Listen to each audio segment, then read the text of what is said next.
Şu benim somunların akçelerini alıver. Bereket versin. Bereketini gör. Beyim, burada fazla akçe var. Bu 8 somun akçesi. Oysa sen 4 somun aldın. İyi ya. Askıya benden 4 somun koyuver. Allah hayrını kabul etsin beyim.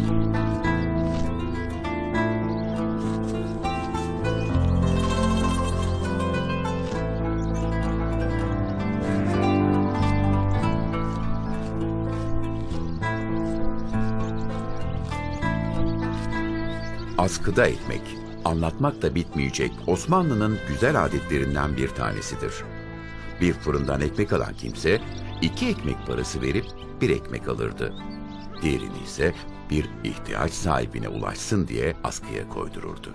Bunu gören ihtiyaç sahibi de gelip askıdaki ekmekle karnını doyururdu.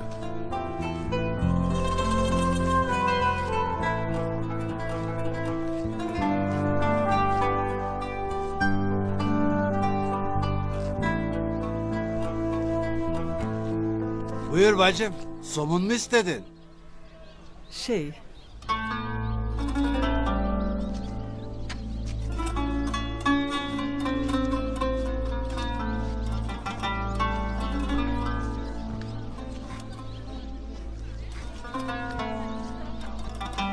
Buyur.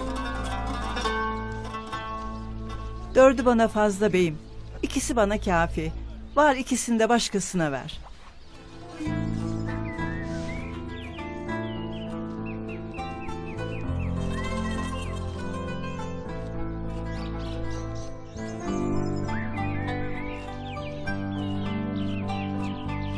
İhtiyaç sahibi kimse de içeri girer, ihtiyacı kadar olan ekmeği alır, ihtiyacından fazlasını aklına dahi getirmeden giderdi. Bu adetin en güzel yanlarından biri ise dün ihtiyaç sahibi olup bugün halini düzeltenler o günlerini unutmaz, fırından ekmek alırken bir de askıya ekmek yazdırmayı ihmal etmezlerdi. 2 somun verir misin beyim? Buyur bacım.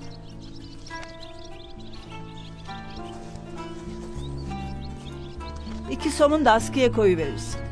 Allah hayrını kabul etsin bacım.